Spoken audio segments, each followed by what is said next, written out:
So what's up mga guys, ayan na po yung uniform ko. So itong uniform ko ay may gusot na sa parte-parte ng katawan. So ayan, pinansa ko ng mga kaisming para mawala yung gusot at maging formal tayo pagdating papasok natin sa school. So ayan mga kaisming, sabang nagpaplansa ako, may nakita ako na hindi pala to nakasaksak yung plansa ko, at nakita ko hindi pala nakasaksak, kaya pala hindi natanggal yung gusot. Yan, sinaksak ko at pinagpatuloy ko na yung pagpaplansa ng uniform ko para maging maayos ako at formal akong tingnan pagpasok sa school.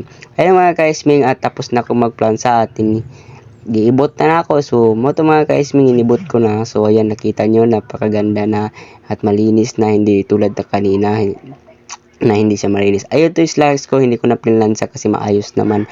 So ayun, magta-transform muna ako para makabihis na ako. So 1, 2, 3, transform! Bang! Ayan, naka-transform na, naging malinis na ang buhay. So ayun mga kaisming, naging malinis na tayo. So papunta to school, bye bye! So ayun mga kaisming, ito na ako ngayon, nakabihis na, papunta na palabas ng bahay. At titingnan ko yung ballpen ko. Yung ballpen ko, kinuha ko lang kasi mahirap na wala tayong armas na dala. Ito yung ginagamit na pangguhit ng ating pangarap. So mga guys, at kinuha ko na yung yawi ng motor ko at ayan, nilinis ko ng kaunti kasi madumi-dumi na.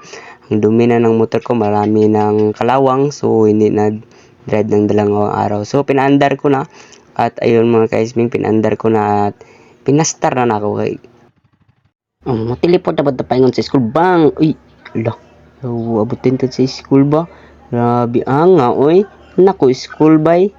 Naku, school mga kaisming, na ako sa school. So natingala ko, nanamit ko sa school. So nakita nyo na sila lahat. Nag-reporting pala sila dito. Pagrating ko, ayun, may nag-cellphone. Ayan sila, yung mga kaklase ko mag-reporting. So, parang nakikinig lang pero walang nasasabtan ha. So, ayan lang. Ganyan-ganyan lang. Walang personalan boy. Bye-bye mga idol.